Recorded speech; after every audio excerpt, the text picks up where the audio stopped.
Hello friends and welcome to the Exams Made Simple, and we are back again with the Hindu Complete Newspaper Analysis for 24th of May 2020. तो 24 मई 2020 का news analysis देखेंगे.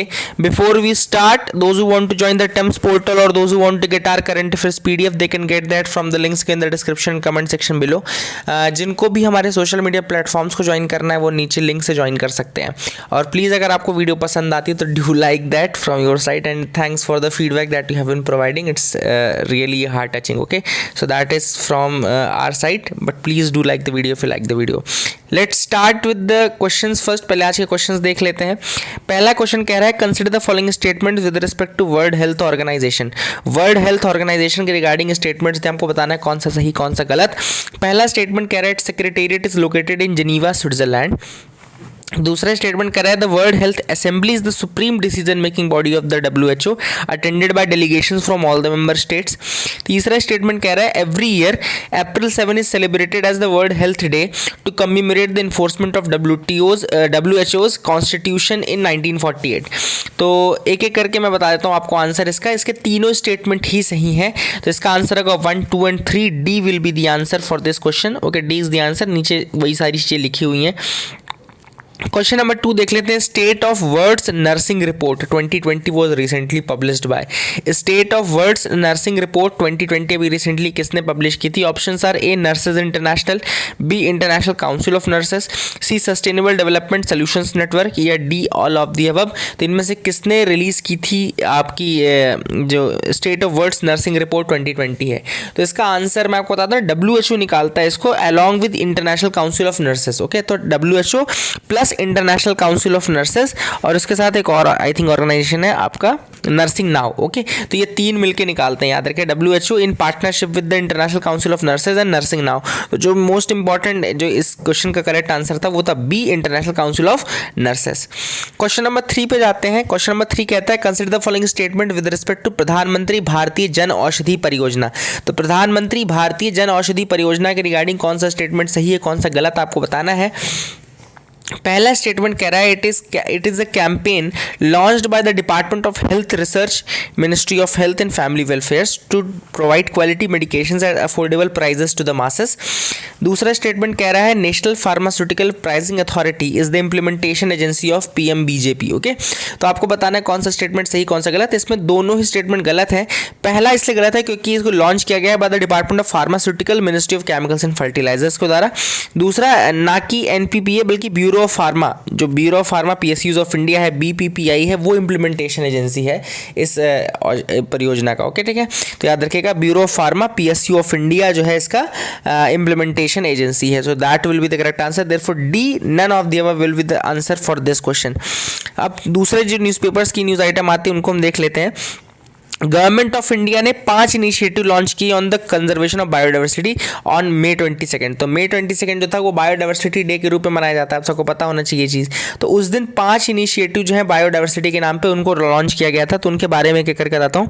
पहला जो initiative है basically वो है आपका the biodiversity संरक्षण इंटर्नशिप प्रोग्राम. तो बायोडाइवर्सिटी संरक्षण इंटर्नशिप प्रोग्राम जो है वो लॉन्च किया गया है with the aim of engaging 20 students in post graduate programme for a period of 1 year. तो 20 उसमें PG के जो बच्चे हैं उनको 1 साल तक के लिए इंगेज किया जाएगा. This programme will engage creative students who are willing to learn about the biodiversity conservation and natural resource management. दूसरा जो प्रोग्राम है वो UNEP का united nation environment programme plus आपका wildlife crime control bureau का programme है. United nation environment programme और wildlife crime control bureau का प्रोग्राम है. इसको कहते हैं not all animals migrate by choice. Okay, not all animals migrate by choice इस प्रोग्राम का नाम है. United nation environment programme along with the wildlife crime control bureau ने इसको लॉन्च किया है.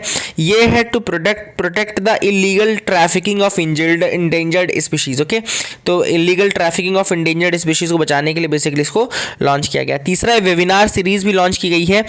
This webinar series was launch regarding the biodiversity conservation and biodiversity act of 2002. Then world wild life fund model conference, world wild life fund model conference of parties launch की गया था. It include the younger generation. तो world wild life fund model conference of parties launch किया गया for including the younger generation. तो जो उनको biodiversity के इनिशिएटिव्स उनमें इंक्लूड करने के लिए लॉन्च किया गया. ठीक है ना.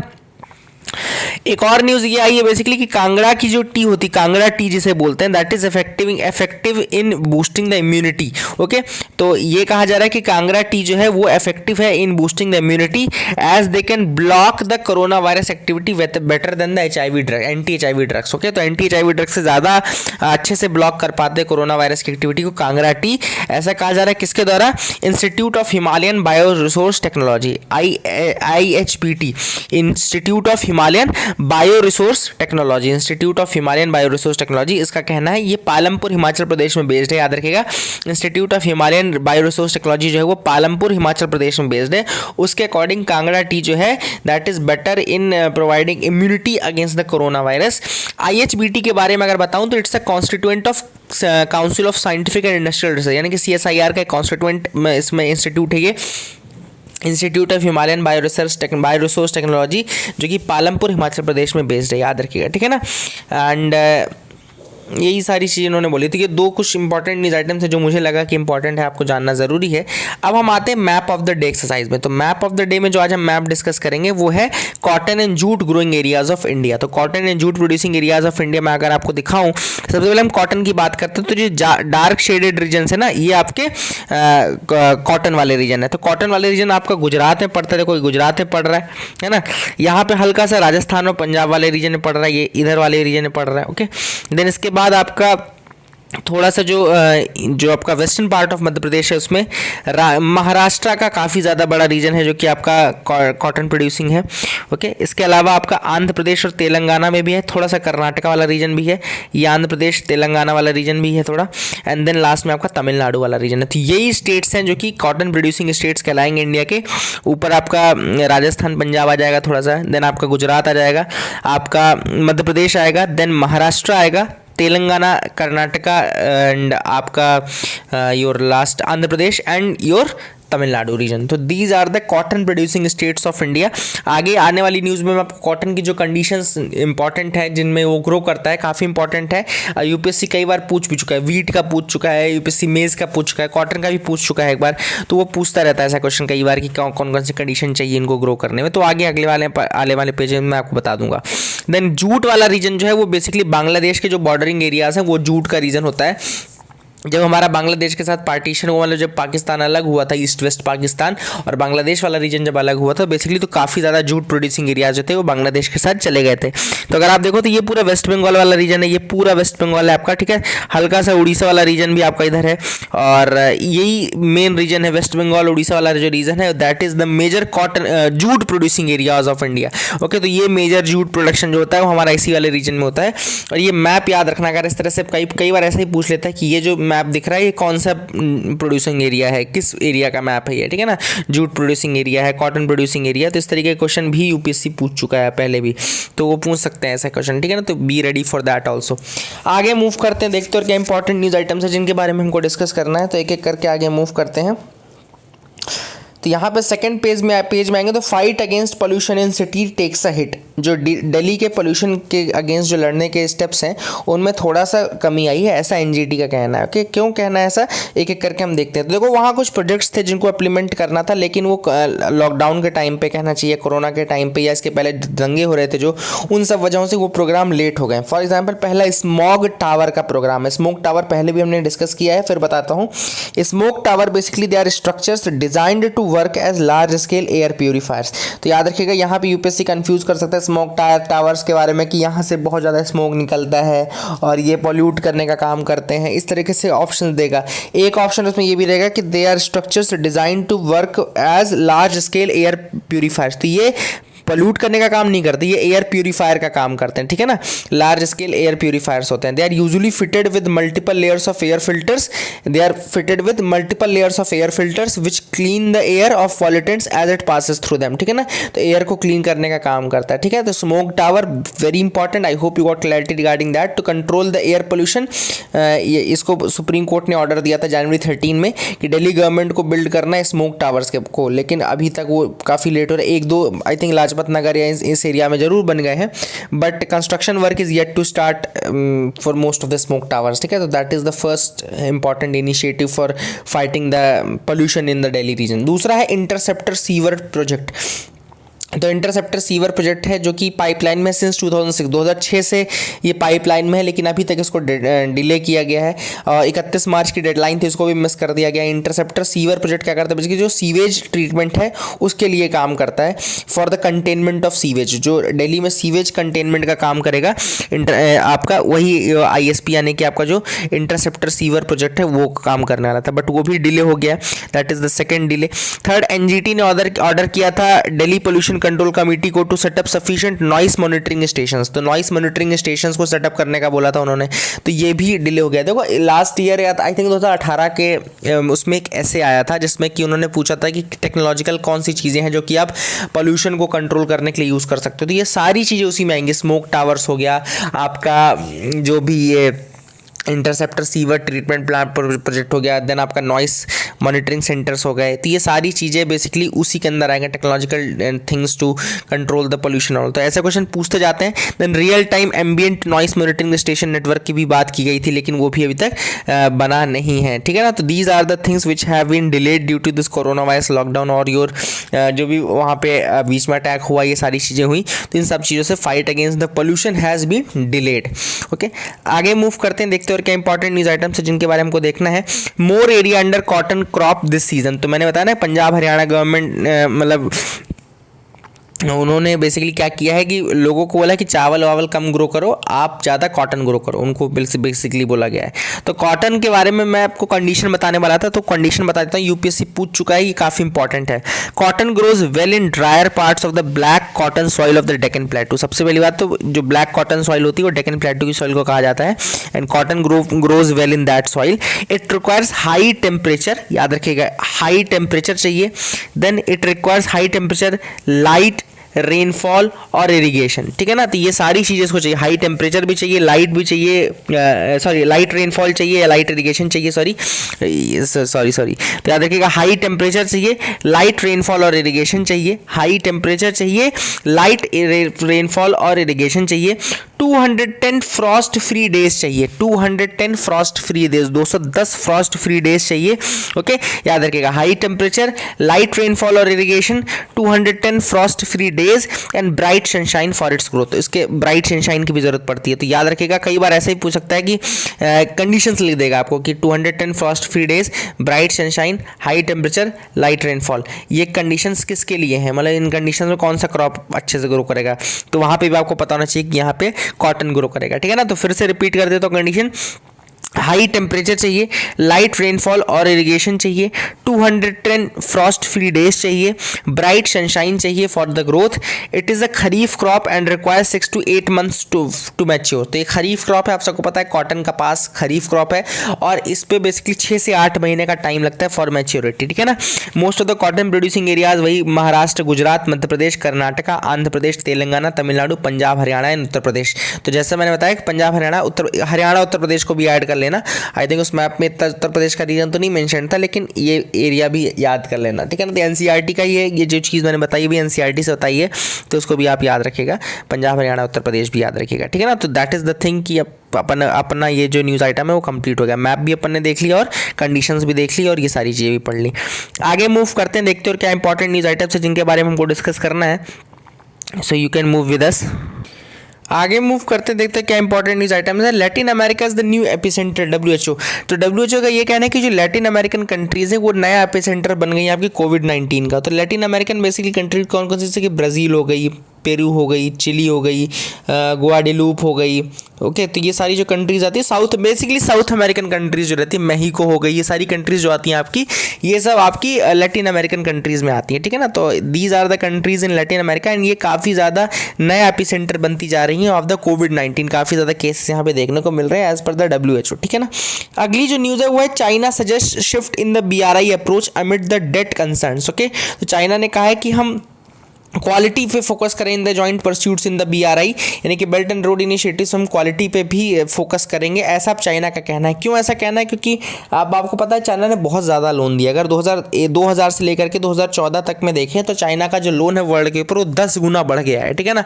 उसमें से भी 23% 24% के आसपास जो है ग्रांट्स के रूप में जा रहा है। चाइना को भी काफ़ी नुकसान हो रहा है, कंट्रीज़ भी हैं रीपे करने की कंडीशन में है नहीं। चाइना का भी ये कहना है कि बेसिकली डेट को पूरी तरीके से वेव ऑफ करने से अच्छा है कि हम उसका टेल टेलर्ड एक कुछ नया प्लान बनाए। और अब उन्होंने ये भी कहा है कि हम बेसिकली जॉइंट जो ये इनिशिएटिव ले रहे हैं BRI में, उसमें हम थोड़ा क्वालिटी पे भी ध्यान देंगे। यहाँ पे नीचे देखो लिखा है, in the recent weeks China has faced calls from the countries in Asia and Africa to delay or waive the debt repayments. Okay, तो मतलब एशियन अफ्रीकन जो कंट्रीज हैं वो कह रही है या तो डिले करो थोड़ा या फिर पूरा वेव ऑफ ही कर दो। तो वेव ऑफ तो करने का चाइना नहीं बोल रहा है, लेकिन उन्होंने कहा कि टेलर्ड प्लान हम जरूर बनाएंगे। Okay, now they are saying that we will focus on the quality as well. Okay, यहाँ लिखा देखो, we will focus on the quality in the joint pursuit of BRI। This is what the Chinese जो representatives उनका कहना है। ये जो map है ये आपका बेल्ट एंड रोड इनिशिएटिव का मैप है, तो यहाँ पे क्लैरिटी नहीं रहेगी, तो मैंने इसको थोड़ा सा अलग कर दिया, डाउनलोड कर लिया है। अब अपन एक बार करके देख लेते हैं। देखो दो पार्ट में रहता है बेल्ट एंड रोड इनिशिएटिव। एक तो आपका सिल्क रोड है, इकोनॉमिक बेल्ट है, दूसरा मैरीटाइम सिल्क है। ओके, तो मैरीटाइम वाला आपका पोर्ट्स के थ्रू रहेगा और जो सिल्क रोड है वो आपका रोड्स के थ्रू रहेगा। तो देखो यहाँ पे अगर हम देखें, अब ये जो मैप है एक्चुअली ये आपका जाता है, यहाँ से स्टार्ट होता है। चलो यहाँ से देखते हैं, जियान वाला रीजन है, देखो यहाँ से अब जाएंगे, देन उरुमकी वाला रीजन से होते हुए आपका अलमाती से होते हुए यहाँ पे तेहरान वाले रीजन से होंगे, इस्तांबुल होंगे, मॉस्को होंगे, देन जर्मनी होंगे, रॉटरडैम होंगे, देन वेनिस तक जाएगा। ठीक है, तो ये आपका पूरा जो रूट है ये, let me make it more, वो इंडिया को तो अपन पूरा बनाएंगे ही बनाएंगे, चाहे कुछ बनाए कि ना बनाए। ठीक है ना, तो मुझे बहुत ही बेकार लगता है जब मैं कभी भी कोई भी मैप ऐसा देखता हूँ जिसमें कि POK वाले रीजन को लोग दिखाते नहीं है, रिप्रेजेंट नहीं करते हैं इंडिया में, तो I really feel very bad for that. Okay, और इंडिया को भी अपना एक स्टैंड लेना चाहिए, फर्म स्टैंड लेना चाहिए कि भैया अपनी कंट्री को तो अपन रिप्रेजेंट कर सके, कम से कम अपनी कंट्री को तो पूरा का पूरा लो, है ना। कोई दूसरी कंट्री आपके पार्ट में रिसाइड कर रही है तो at least you should have guts to say that, and international community को भी मानना चाहिए। बट अगर आप इंटरनेशनल कम्युनिटी को देखें तो बिल्कुल गिलगित बाल्टिस्तान को हमारा हिस्सा नहीं मानते हैं, and that is a shame for our diplomacy also. Okay, तो that is my request, personal request है कि मैं तो भी अपनी ज़िंदगी में कम से कम एक बार ये चीज़ देखना चाहता हूँ कि हमारा जो गिलगिट बाल्टिस्तान वाला रीजन है वो हमको मिल जाए, कम से कम जो उन्होंने ऑक्यूपाई किया है, और अक्साई चीन वाला रीजन हमको मिल जाए। Okay, so that is this is great India. Okay, so यहाँ पे आपको थोड़ा जियान बताना था, देन उरुमकी बताना था, इसके बाद मैंने आपको बताया तेहरान से होते इस्तांबुल, यूक्रेन, मॉस्को, यहाँ पे जर्मनी, यहाँ पे रॉटरडैम, वेनिस। ये आपका बेसिकली रूट है जो कि लैंड में फॉलो होता है।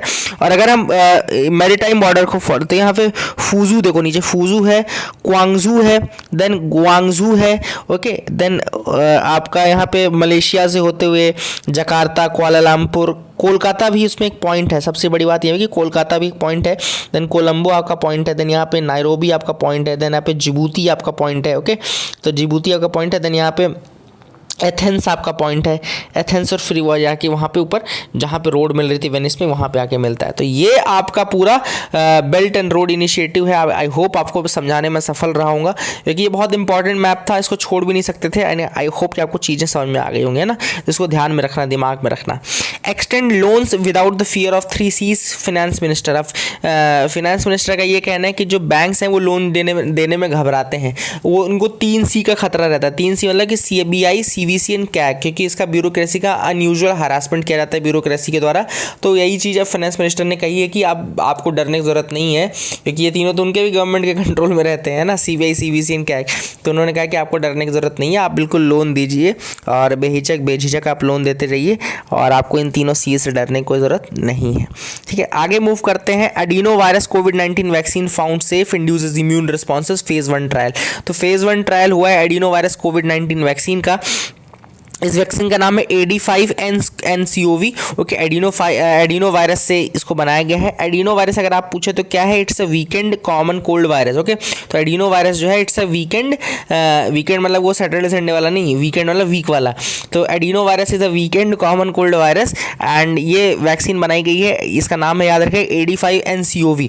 It is found to be safe, well tolerated and able to generate immune response against the novel corona virus. तो इसका ट्रायल किया गया फेज़ 1 का, का, उसमें ये पता लगा it is able to generate immune response against the novel corona virus and this vaccine uses recombinant adenovirus type 5 vector. Okay, तो इसमें यूज क्या किया जाता है, recombinant adenovirus type 5 vector use किया जाता है and that carries the genetic material okay that codes for the spike glycoprotein. जो स्पाइक ग्लाइकोप्रोटीन है ना आपका, स्पाइक ग्लाइकोप्रोटीन वायरस में जो रहता है, जो ऊपर क्राउनिंग एलिमेंट है, उसके साथ वो कोडिंग कर लेता है और उसको वीक कर देता है। तो basically adeno virus common cold weekend virus है और इसका यूज किया जा रहा है for making this vaccine and I hope कि बहुत जल्द ही हमको मतलब सफलता मिलेगी इसी वैक्सीन, किसी वैक्सीन में मिल जाए यार। मेन बात तो है कि वैक्सीन बनना ज़रूरी है। That is the thing, it generates the immune response. अब इसके फेज 2 के ट्रायल्स शुरू किए जाएंगे।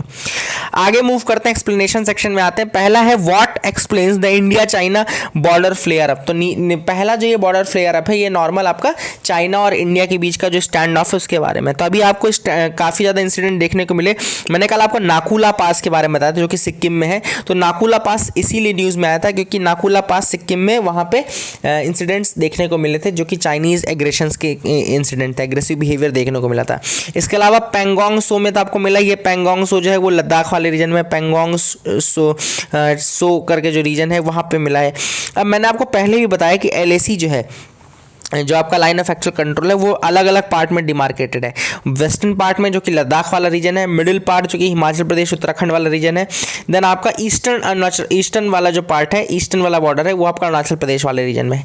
हर सेक्टर में इंडिया और चाइना के बीच में कहीं ना कहीं स्टैंड ऑफ चल रहा है। क्यों? क्योंकि इंडिया और चाइना की जो लाइन है, लाइन ऑफ एक्चुअल कंट्रोल है, वो एग्रीड तो है, that is agreed upon line but that is not properly marked line, it's not a marked line but it is a agreed upon line। okay, तो इसको याद रखिएगा कि ये डिलिनेटेड नहीं है, ये केवल agreed upon है। तो it is basically ये जो इसमें जो सिक्किम वाला रीजन है वो सिक्किम वाले रीजन में agreed है but not delineated। तो इस कारण से जो आपका ईस्टर्न सेक्टर आता है वहाँ पे बहुत ज़्यादा स्टैंड ऑफ देखने को मिलते हैं क्योंकि उस वाले रीजन में ये डिलिनेटेड नहीं है लाइन, ये केवल agreed upon लाइन है। ठीक है ना।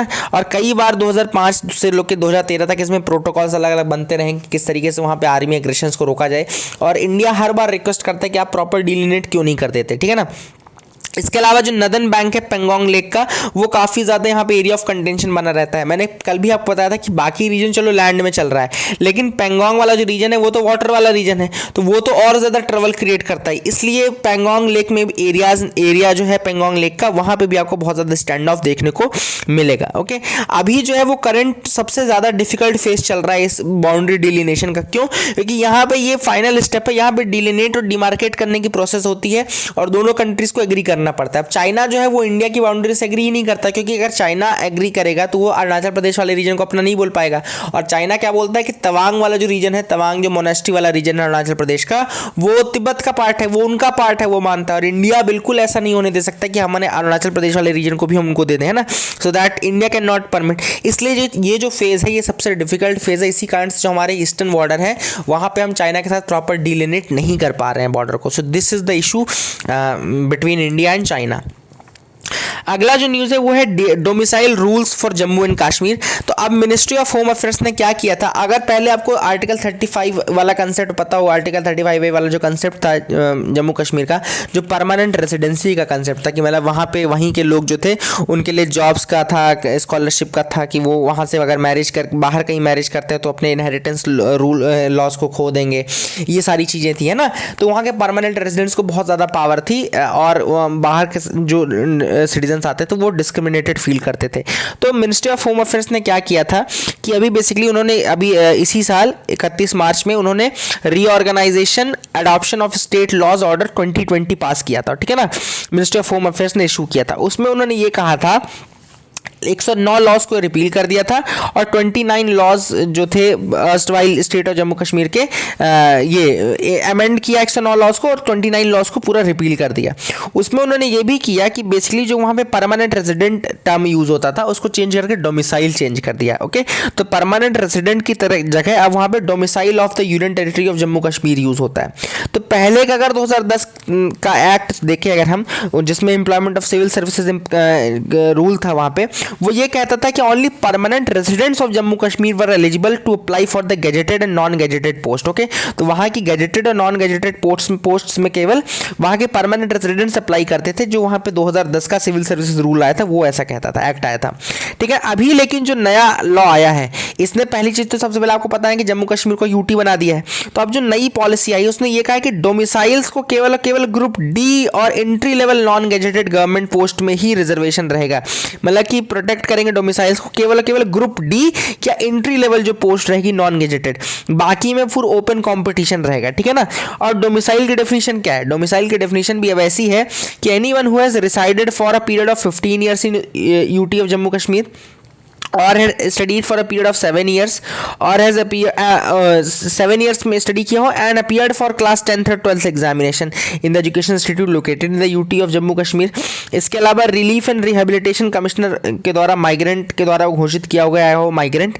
It is said that the children of central government officials including all India police services, public sector units, autonomous bodies, PSU, इनके जो ऑफिशियल्स के बच्चे हैं ये भी यहाँ पे डोमिसाइल में आएंगे, ठीक है ना। and of Central University and recognized research institute center who have served in Jammu Kashmir for a period of total 10 years। तो ऐसे ऑफिसर्स जो वहाँ पे 10 साल तक काम किए उनके बच्चे भी डोमिसाइल्स में आएंगे। Then the domicile status is also applied to the children of such resident of Jammu Kashmir who reside outside the JNK in connection with their employment or business or their professional or vocational reasons, but their parents should fulfill any of the condition। अब कौन कौन सी condition है? मतलब जो ऊपर की condition है वो फुलफिल करनी चाहिए, लेकिन अगर वो बाहर भी रह रहे हैं, मतलब जम्मू कश्मीर से बाहर भी रहे तो भी उनके बच्चों को भी डोमिसाइल के रूल फॉलो होंगे, वो भी डोमिसाइल कहलाएंगे, ठीक है ना। तो इससे क्या होगा कि जो वेस्ट अफ्रीकन रिफ्यूजीज हैं उनके जो बच्चे यहाँ पे बच्चे ये सब है उनको भी डोमिसाइल का फ़ायदा मिल जाएगा। तो बेसिकली इसका सर्टिफिकेट कौन इशू करता है? इसका सर्टिफिकेट वहाँ पे तहसीलदार, रेवेन्यू ऑफिसर जो होता है वो इशू करता है, तो तहसीलदार इशू करता है। तो ये क्लास 4 जो ग्रुप डी सर्विसेज हैं उनके लिए डोमिसाइल रहेगा बेसिकली, या स्टार्टिंग लेवल की जो नॉन गैजेटेड पोस्ट रहेंगे उनके लिए ही डोमिसाइल रूल रहेंगे। तो I hope you got clarity regarding that as well. Why are India and Nepal fighting over the Kala Pani? अब मैंने कल भी आपको बताया एग्जैक्टली सेम चीज़ है। अभी इंडिया ने क्या किया है बेसिकली, मैंने एक बार फिर से रिपीट कर देता हूँ। तो इंडिया ने क्या किया है, इंडिया ने दाराचूला लिपुलेख पास लिंक रोड बनाई है, दाराचूला लिपुलेख पास लिंक रोड। इससे क्या होगा कि जो काला पानी रीजन है, डिस्प्यूटेड काला पानी रीजन है, वहाँ से डिस्टेंस जो है वो कैलाश मानसरोवर यात्रा के लिए डिक्रीज हो जाएगा और ये 2 से 3 दिन की जर्नी जो है वो कम हो जाएगी। आर्डर जर्नी जो 2 से 3 दिन है वो उससे कम हो जाएगी, ठीक है ना।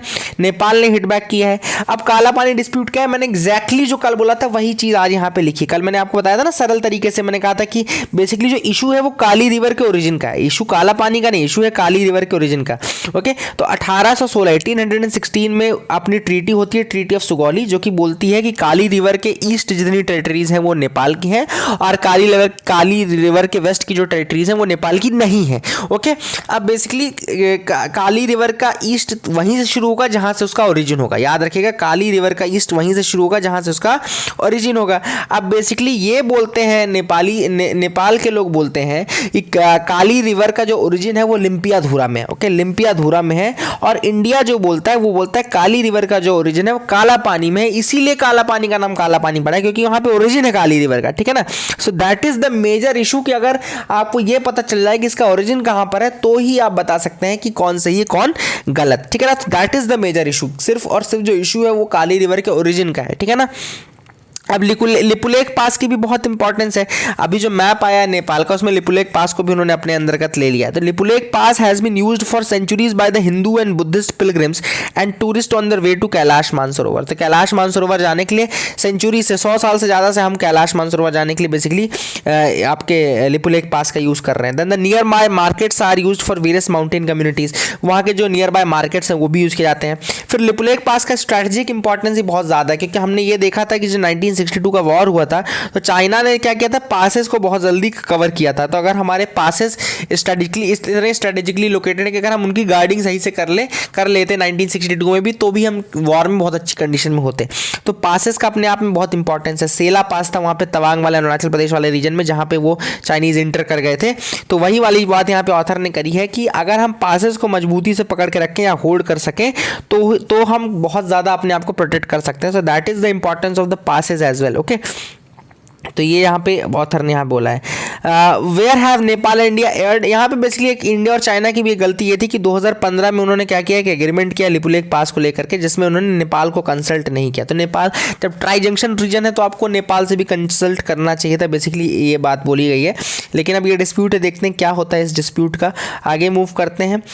Bicycle girl Jyoti turns down offer from the cycling federation to focus on studies. तो आप सबको पता है Indian bicycle girl Jyoti Kumari जो कि 1300 किलोमीटर अपने पिताजी को पीछे साइकिल में बिठाल करके बिहार तक ले आई है from Gurugram in Delhi. Okay, तो इनको बाईसाइकिल फेडरेशन ऑफ इंडिया जो है, जो भी है साइकिल फेडरेशन ऑफ इंडिया, उन्होंने कहा था कि आप आइए पार्टिसिपेट करिए, अमेरिका में ये वो कंपटीशन हो रहा है फलाना ढिमकाना। लेकिन लड़की ने कहा है कि she will be focusing on the studies. सही बात भी है क्योंकि बाकी लोगों को ये मजाक हंसने वाली बात लगती है यार, वाली बात लगती है कि यार ये क्या चीज़ है क्या नहीं है। लेकिन अगर आप सच में देखें तो ये एक लड़की की मजबूरी है, वो अपने अंदर उसके साथ क्या क्या बीता होगा उस पूरी जर्नी के दौरान, that we can not imagine. तो हमको क्या लगता है कि हमेशा हम बिल्कुल उसमें फील लेते हैं कि यार क्या मतलब बहुत अच्छी चीज़ है, बहुत अच्छा किया ऐसा। लेकिन अगर आप सोचो कि कितनी मजबूरी में ऐसा स्टेप उठाया गया होगा, so that is the thing which was there. New plant species found in the western Ghats. तो वेस्टर्न घाट्स में कुछ नई प्लांट स्पीशीज़ मिली हैं, 3 स्पीशीज़ मिली हैं, एक एक करके देखते हैं।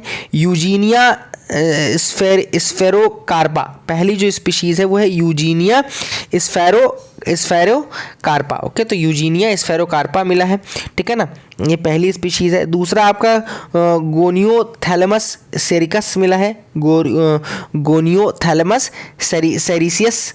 ओके, और तीसरा जो है आपका एक एक करके मैं बताता हूँ। तीसरा है मेमेसिलॉन नर्वोसम। ओके, मेमेसिलॉन नर्वोसम, इसको कायाम्बू और कसावू बोलते हैं, लोकल प्रेवेलेंस में कायाम्बू और कसावू बोलते हैं इसको। ओके, एक एक करके हम देख लेते हैं इनके बारे में। तो पहले जो है यूजीनिया स्फेरोकार्पा जो है it is growing in the Kakkayam area. तो कक्कायम एरिया जो है वहाँ पे मालाबार वाइल्ड लाइफ सेंचुरी का केरला वाले रीजन में, वहाँ पे ये ग्रो करता है।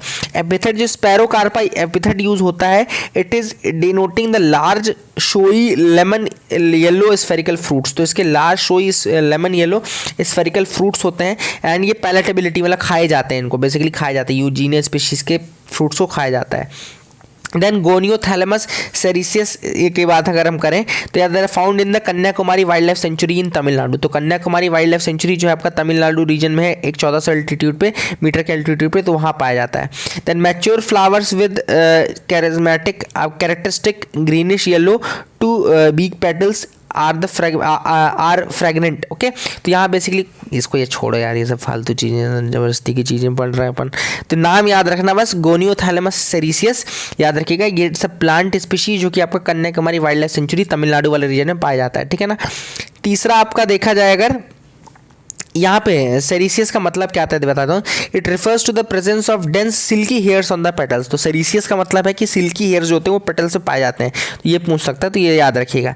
देन आपका नर्वोसम की बात करें, they are found in the same sanctuary at an altitude of 700 to 900। तो ये भी कन्याकुमारी वाइल्ड सेंचुरी में ही आपका तमिलनाडु वाले रीजन में पाया जाता है और ये थोड़ा कम एल्टीट्यूड में पाया जाता है, ठीक है ना, याद रखिएगा। एंड इसका जो है पर्पलिश ब्लू फ्लावर्स होते हैं एंड ये नर्वोसम नर्वोसम का मतलब क्या है, nervosum refers to the presence of prominently raised lateral and intra marginal veins. Okay, intra marginal veins होती है और raised lateral intra marginal veins जो उसकी लीव्स होती है ना, लामिना लीव्स होती है, वहाँ पे इस तरह से रेज्ड लेटरल्स होते हैं, इंट्रा मार्जिनल वीन्स होती हैं उसमें, ठीक है ना। तो ये आपको याद रखना। नर्वोसम का मतलब मैंने आपको तीनों का मतलब बता दिया, सेरिसियस, नर्वोसम, स्फेरोकार्पा का मतलब, ठीक है। तो इनको याद रखिएगा बस, इससे ज़्यादा आपको जानने की जरूरत नहीं है। That is it for the day. I hope you like our video. Please do like share subscribe. Keep loving us, keep sharing us. Thank you and have a nice day.